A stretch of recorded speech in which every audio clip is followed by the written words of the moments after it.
अस्सलाम वालेकुम नाज़रीन, welcome back to my YouTube channel. मैं हूं डॉक्टर असद। आज मैं आपको बताऊंगा कि अल्सानिक सिरप किस पर्पज़ के लिए इस्तेमाल किया जा सकता है। इसका साल्ट है सुक्रोल्फेट के नाम से है। 120 ml इसकी क्वांटिटी है। 1 ग्राम बाई 5 ml में होता है। तो दोस्तों, इसका इस्तेमाल कैसे करना है वो भी बताऊंगा और किस मकसद के लिए इस्तेमाल किया जा सकता है। बेसिक हम इसको मैदे के दर्द के लिए इस्तेमाल किया जा सकता है। जो मैदे का अल्सर होता है, जिन मरीज़ों को मैदे की दर्द नहीं जा रही होती, तो उसमें हम इसको खाली पेट इस्तेमाल करवाते हैं। 2 चम्मच सुबह दोपहर शाम, यानी 8 ग्राम इसकी डेली की डोज़ बनेगी। और इसी तरह बच्चों में जो है ना, हम इसकी जो डोज़ है वो हम कर देते हैं 1-1 चम्मच 3 मरतबा। लेकिन ये आपने खाली पेट इस्तेमाल कराना है। तो बहुत ही अच्छा इसका रिज़ल्ट है। खाली पेट इस्तेमाल करवाएंगे। मैदे का इन्फेक्शन हो गया, मैदे के अंदर ज़ख़म बने हुए हैं, आंतों के अंदर ज़ख़म है, गैस्ट्रिक हो रहा है, एपीगैस्ट्रिक है, तो उसके लिए भी सबसे बेस्ट है। और मैदे की जो स्टमक पेन हो रही होती है आपको, उसके लिए भी बहुत ही ये ज़बरदस्त सिरप है। जिन पेशेंट्स की एज है, जिन बच्चों की एज 15 से 17 साल है, उसको हम 2 ग्राम ट्वाइस ए डे रिकमेंड करते हैं।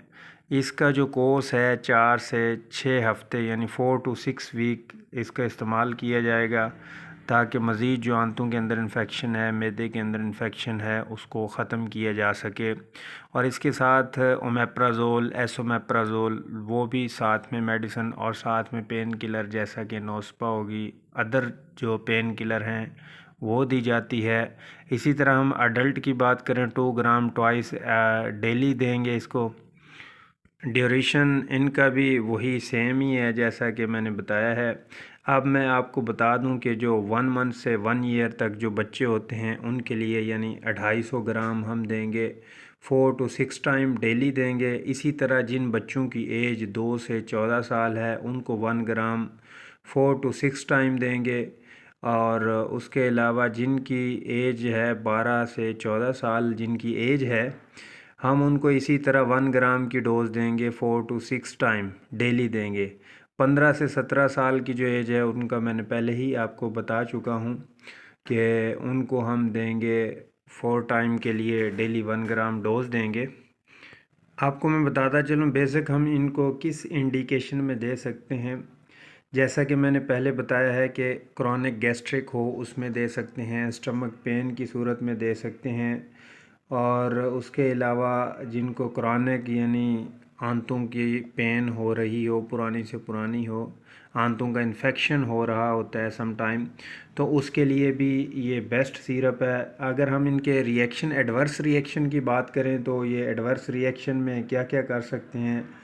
आपका जो मुंह है उसमें मतलब खुश्की आ सकती है, ड्राइनेस ऑफ माउथ हो सकता है, उसके अलावा डिजीनेस है, और रैशेस हो सकते हैं, वर्टिगो है, और इसी तरह आंतों के अंदर पेन ज़्यादा सीवियर हो सकती है, लिप स्वेलिंग हो सकते हैं, ओडेमा ऑफ द माउथ हो सकता है, और इसी तरह और भी स्किन एलर्जी, रैशेस स्टार्ट हो सकते हैं।